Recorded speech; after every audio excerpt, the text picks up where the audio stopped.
Congratulations, Mark Rutte. You've survived your first month as NATO Secretary General. Well, I would have thought that basically Dutch coalition politics would be harder to handle because their parties have sometimes an interest in breaking up the coalition because they might feel that a different coalition is more to their advantage. I'm not saying it's going to be easy for Rutte, but number one, countries don't leave the organisation like parties leave coalition. Not even 1 month in, and Rutte is already dealing with North Korean troops fighting alongside Russia in Ukraine. Whereas what Russia has now is sort of three permanent, basic, 24/7 reliable suppliers. I mean, there are reports that North Korea has sent 13,000 container loads of ammunition to Russia, and if it really is 13,000, that's more than all of the ammunition that Ukraine has received from its Western partners since the beginning of the conflict. From Friends of Europe, this is Policy Voices. I'm Catarina Vila Nova. If you haven't already, please take a moment now to subscribe to Friends of Europe's podcast wherever you're listening to this now to never miss an episode of Policy Voices. Today on the show, Mark Rutte's first month as NATO Secretary General. Where are we on the Ukraine war? Are we going to see NATO troops on the ground anytime soon? To take stock of what Rutte has been up to since his new job started, I sat down with Jamie Shea, Senior Fellow for Peace, Security and Defence at Friends of Europe, and former Deputy Assistant Secretary General for Emerging Security Challenges at NATO. Here's our conversation. Jamie, welcome back to Policy Voices. You're becoming our resident expert on all NATO affairs. Really good to have you back. How have you been? I've been fine, thanks Catarina, and thanks for inviting me back. I always enjoy these occasions, and although you've interviewed me quite often, never enough, because it's always good to talk about European security and defence issues on the podcast. So I'm looking forward to our conversation today. Me too. And it's a joyous occasion, I think. At the day we are launching this episode, Rutte will have survived his first full month, 30 days in office. Tell us, what has he been up to? Well, I suppose it's difficult to assess his progress after just 30 days because, in governments, we always talk about the first 100 days, which means that he would have another 2 months before we would do an initial assessment. But nonetheless, he got off to a pretty active start. He was in Kiev, I think, on day 2 or day 3 after he took over at NATO on the 1st of October. And I think it was pretty significant that he made his first overseas trip to Kiev because when he arrived at NATO, he said he had 3 priorities: maintaining the support for Ukraine in its fight against Russia, boosting NATO's defence capabilities and budgets, and reaching out to the Asia-Pacific partners. But he put Ukraine first, so I think it was quite symbolic that he went to Kiev to see Zelensky and assess the situation for himself. And he's had his first meeting with NATO defence ministers last week. And that was significant given his third priority, which is reaching out to the Asia-Pacific partners, because that was the first time that the defence ministers from Japan, Australia, South Korea and New Zealand have been to a NATO meeting. Foreign ministers, heads of state for summits, more frequently. But that was interesting that this relationship has now sort of acquired this defence dimension as well. So no honeymoon period for Rutte. Well, since you already started to talk about the Indo-Pacific, let's shift a bit the order of priorities. So Rutte is planning a trip to Australia and New Zealand, and this has been seen as a response to the new or not so new axis composed of China, Russia, Iran and North Korea. This pivot to the Indo-Pacific region has not been without controversy and criticism, with some claiming that it should just be left for the US to focus on. What do you make of this? Does NATO have the bandwidth to focus on Indo-Pacific? Well, I think it's interesting that Rutte is going there so early in his tenure because I worked, as you know, at NATO for many years, for many Secretary Generals, and even in the days when the so-called global partners, the 4 partners in the Asia-Pacific were on the agenda, a NATO Secretary General would normally only go there quite late in his tenure. First trips to Washington, NATO capitals, and then during the quiet summer holidays, the Secretary General would say, maybe it's time I should also go and visit the Asia Pacific partners, but it wasn't the top priority. So I find it very symbolic and very interesting politically that Rutte has decided to go there from the get-go, from the very, very beginning. And I think it says a lot, yes, about the way in which NATO finds it increasingly important to cooperate, not just to talk, but to cooperate actively with these four countries. For instance, the big news this week, of course, is these North Korean soldiers apparently being trained and prepared to go and fight for Russia in Ukraine. And the South Koreans have been providing NATO with a lot of intelligence on what's going on. And next week, apparently, the South Korean intelligence service is sending this team to Brussels to brief NATO, particularly as more and more allies like the United States yesterday are confirming that these North Koreans are really in Russia,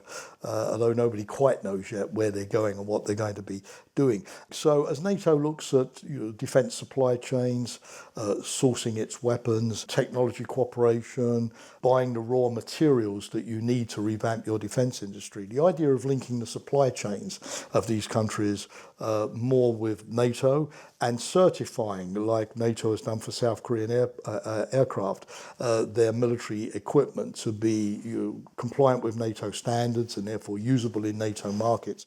There's a commercial interest for the Asia Pacific countries in all of this as well. So I don't think it's just a sort of a protocol visit. I think that it's very much in line of this kind of integration. Now, you're right. I don't think Rutte is going to say that NATO is now going to take on a military role in the Indo-Pacific. I don't see that happening.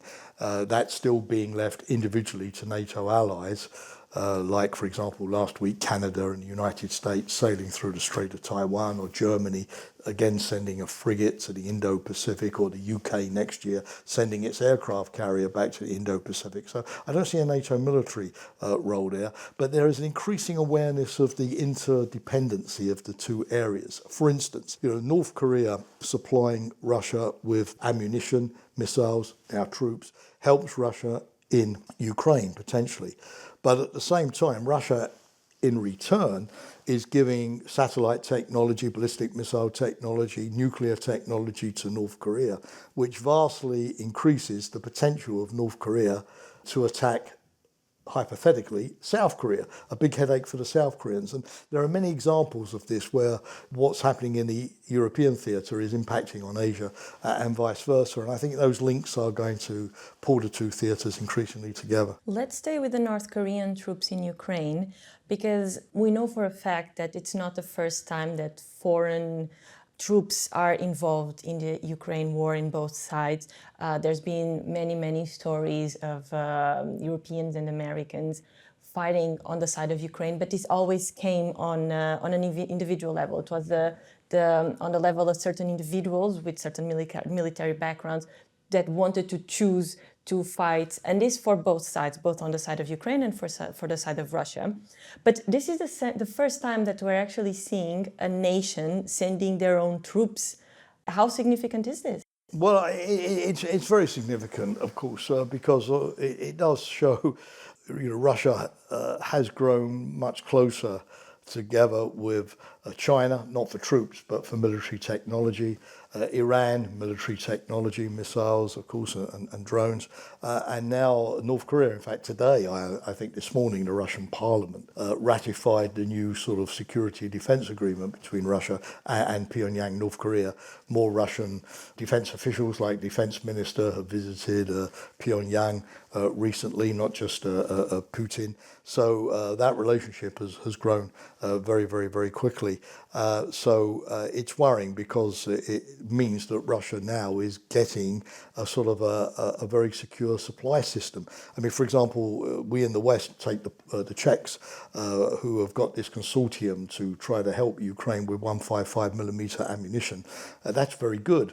But when the Czechs organise this, they have to go right the way around the world on international markets, Latin America, Africa, the Middle East, Indo-Pacific, and see on the market where they can can find available 155mm ammunition, negotiate a price, get the thing delivered and so on. Whereas what Russia has now is sort of three sort of permanent, basic, 24/7 reliable suppliers. I mean, there are reports that North Korea has sent 13,000 container loads of ammunition to Russia. And if it really is 13,000, that's more than all of the ammunition that Ukraine has received from its Western partners since the beginning of the conflict. So this is giving, in terms of secure, permanent, below market price, cheap supply. The quality may not be great, but this is a war of quantity, right? 10,000 shells every day, not necessarily of quality. So that's giving Russia an advantage. There's absolutely no doubt about it.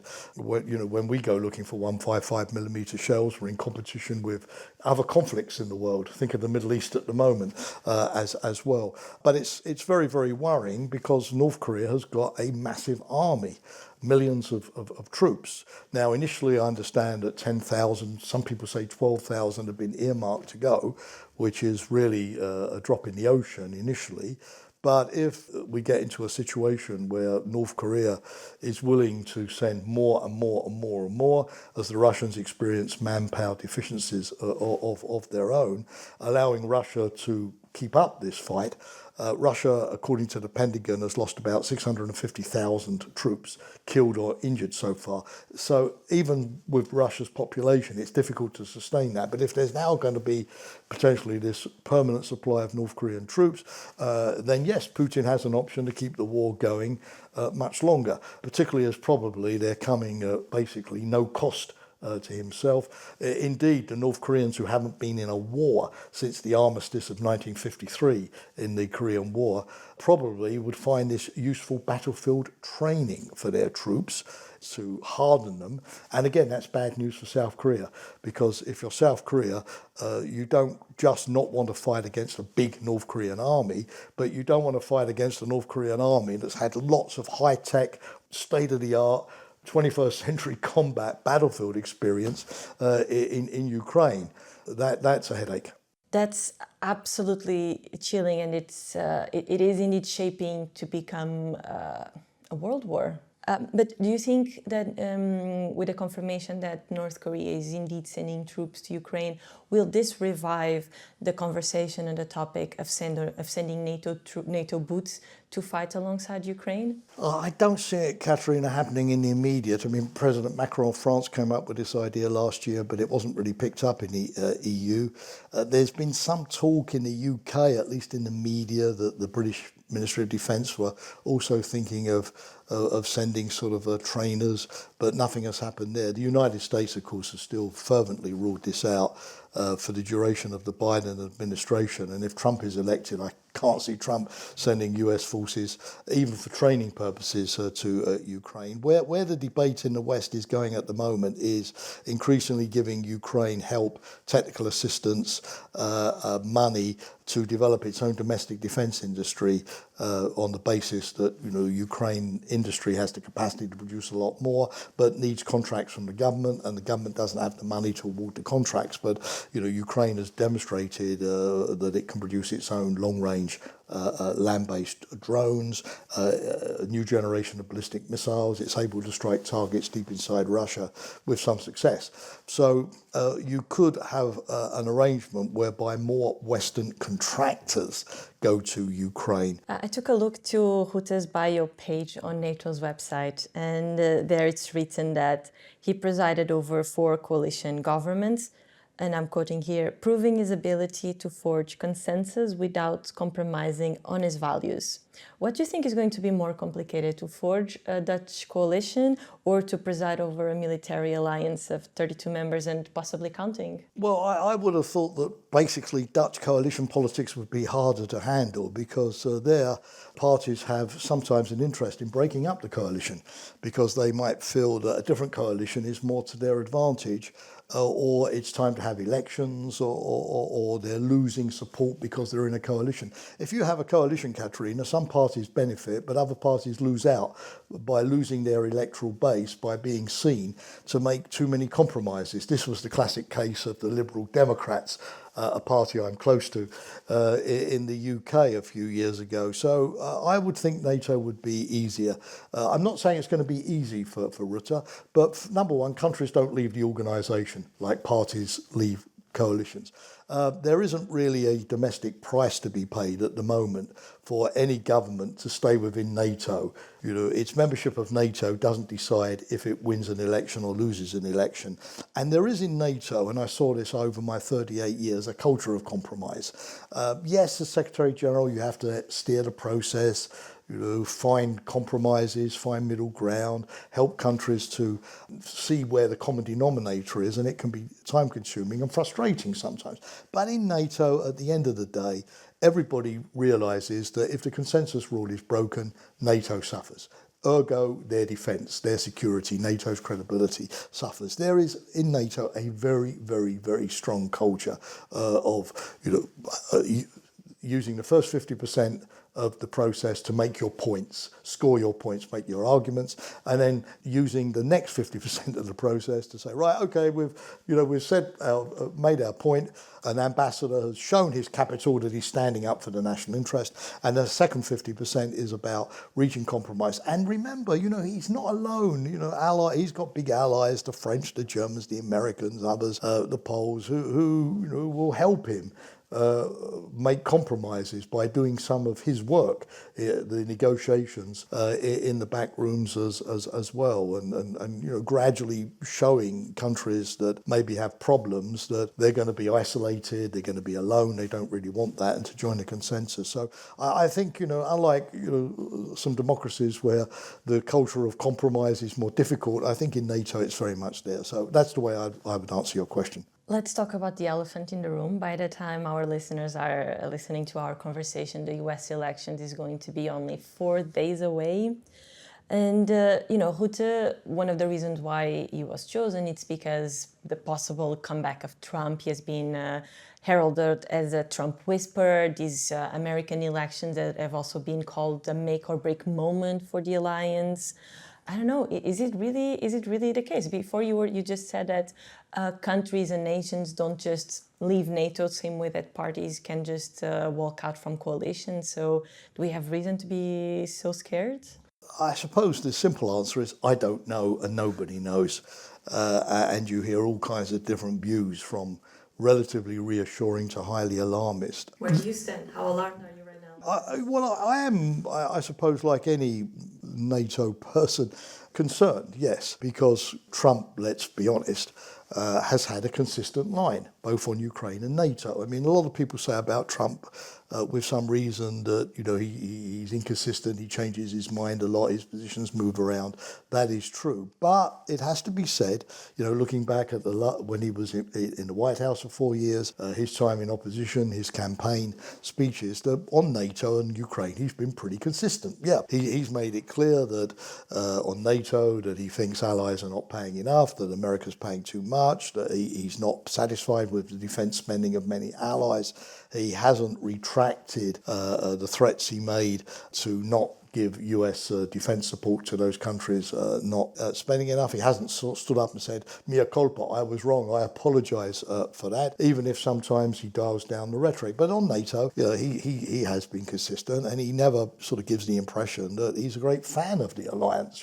He tolerates it rather than enthusiastically says, I'm delighted to lead it again. And on Ukraine, again, he's been very consistent. He's refused to say that he backs a Ukrainian victory. He speaks of the inevitability of a compromised peace. He continues to say that he can solve the issue in one day, even if nobody particularly believes that. He continues to feel that, somehow Ukraine is cheating the United States by taking so much money from it. Zelensky is the greatest sort of salesman in history. He leaves the country with billions of dollars, which of course is unfair.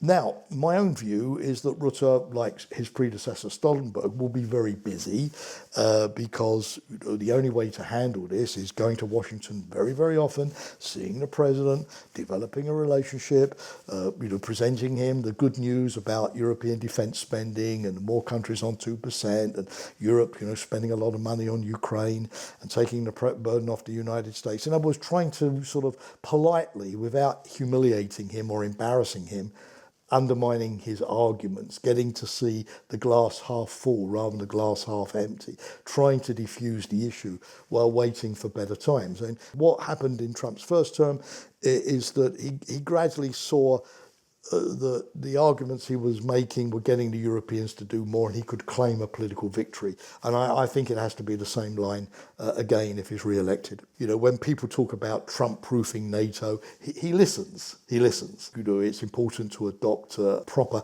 constructive narrative, which at least increases the possibility of engaging him. Now, the other factor, Catarina, which we didn't speak about, he may discover he's up against this alliance of the authoritarians, China, Russia, North Korea, Iran. He doesn't like Iran.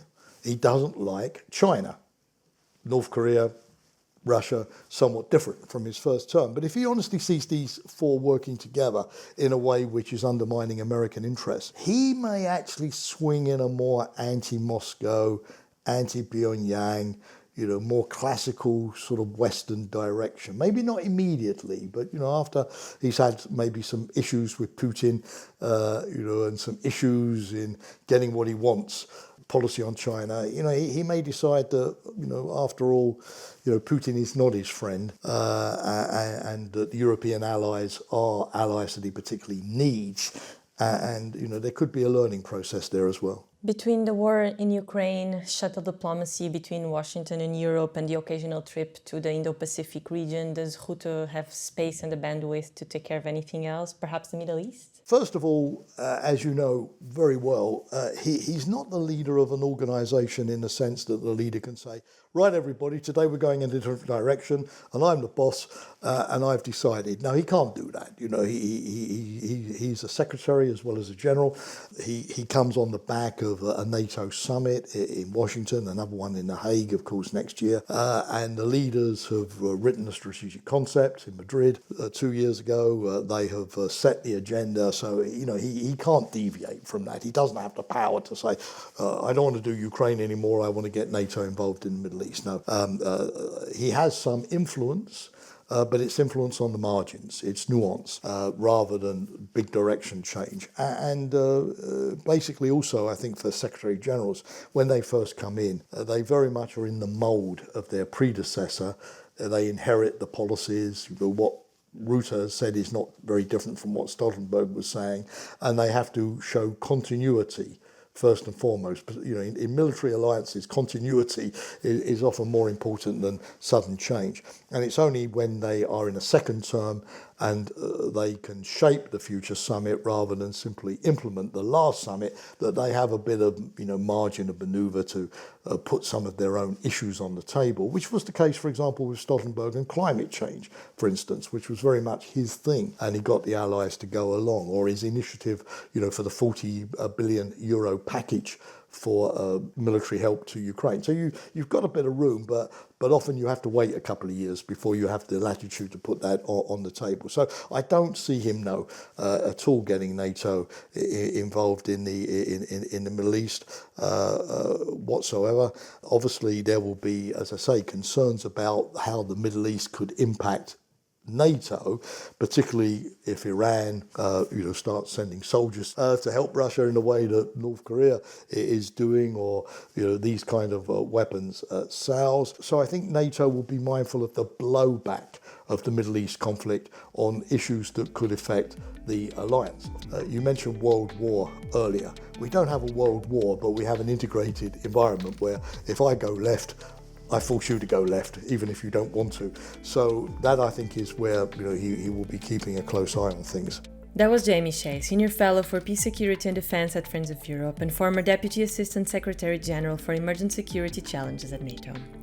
I'm Catarina Vila Nova, and Policy Voices will be back again next week. Until then, goodbye.